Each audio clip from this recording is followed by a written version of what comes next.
Assalamualaikum, halo semuanya. Pada praktikum kali ini, kita akan mengidentifikasi organ dalam katak dan menganalisis cara kerja jantungnya. Dalam memahami hal ini, kita bisa melihat perbedaan cara kerja jantung di dalam tubuh katak, di dalam larutan NaCl, dan ketika di atas tisu.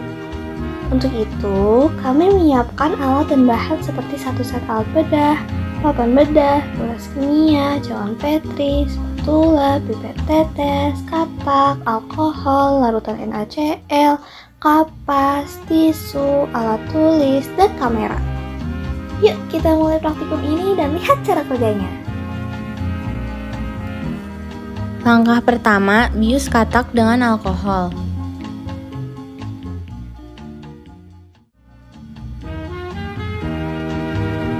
Dua, letakkan katak secara terlentang di atas papan bedah.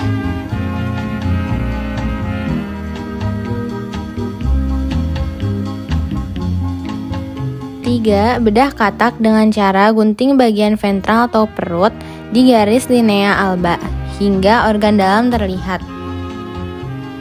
4. Identifikasi organ-organ dalam pada katak. 5. Amati dan hitung denyut jantung di dalam tubuh katak selama 1 menit. 6. Masukkan larutan NaCl ke dalam cawan Petri. 7. Pindahkan jantung katak ke atas cawan Petri. 8. Amati dan hitung denyut jantung selama 1 menit. 9. Masukkan larutan NaCl ke dalam cawan Petri yang dilapisi tisu. 10. Pindahkan lagi jantung katak ke cawan Petri yang bertisu. 11. Amati dan hitung denyut jantung selama 1 menit. 12. Analisis dan bandingkan denyut jantung dari ketiga tempat.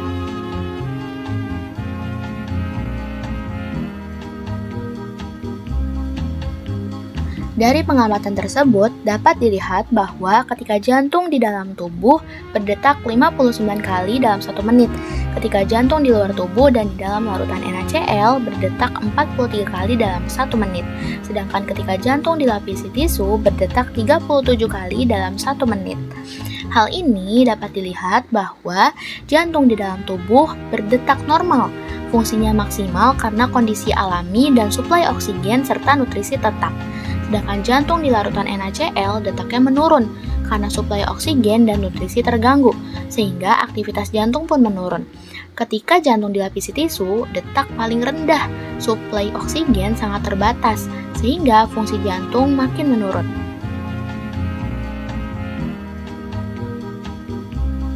Jadi, katak terdiri dari beberapa organ, antara lain yang pertama ada jantung yang berfungsi untuk memompa darah, mengedarkan oksigen dan nutrisi ke tubuh, serta membawa karbon dioksida ke kulit dan paru-paru untuk dikeluarkan.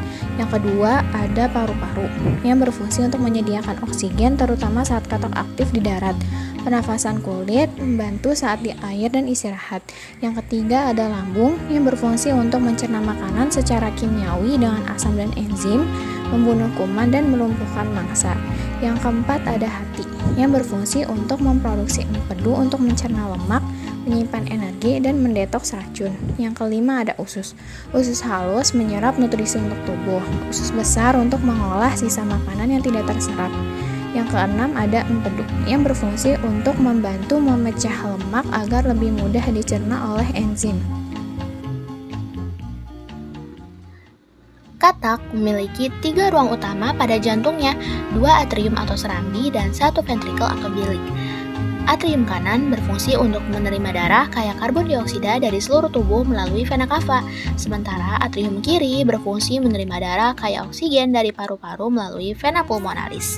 Sedangkan ventrikel berfungsi untuk menerima darah dari kedua atrium. Walaupun jantung katak hanya memiliki 1 bilik atau 1 ventrikel, darah mengandung karbon dioksida dan darah mengandung oksigen sebagian tercampur, walaupun terdapat sedikit pemisahan oleh aliran dengan struktur internal ventrikelnya, sebelum nantinya akan dipompa keluar jantung.